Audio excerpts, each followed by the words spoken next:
تنفروشی راه حل مشکلات زندگی نیست.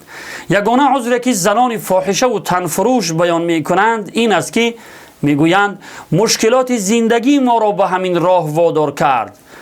پس ای کسی که به تنفروشی مشغول هستی به سوالم جواب ده.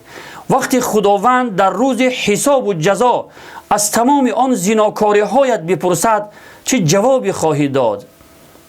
همین عذری که بیان میکنی میتوانی در پیشگاه خداوند آن را بیان کنی و بگویی که مشکلات زندگی مرا به همین راه وادار کرد. آیا میدانی که زناکاری چقدر گناه بزرگ است و عاقبت آن خیلی خطرناک است؟ بلکه راه حل مشکلات زندگی در پرهیز کردن از حرامهای خداوند است، نه اینکه در حرامها غوطه‌ور شوی و عاقبت خود را تباه و برباد کنی. خوب گوش انداز ای کسی که به تنفروشی مشغول هستی. الله رب العالمین میفرماید و من یتق الله یجعل له مخرجا و یرزقه من حیث لا یحتسب. هر کسی که تقوا پیشه کند، یعنی از حرامهای خداوند پرهیز نماید، خداوند برای او از تمام مشکلات برآمدگاه میسر می کند و او را از جانب رزق می دهد که امیدش را ندارد. صدق الله العظیم.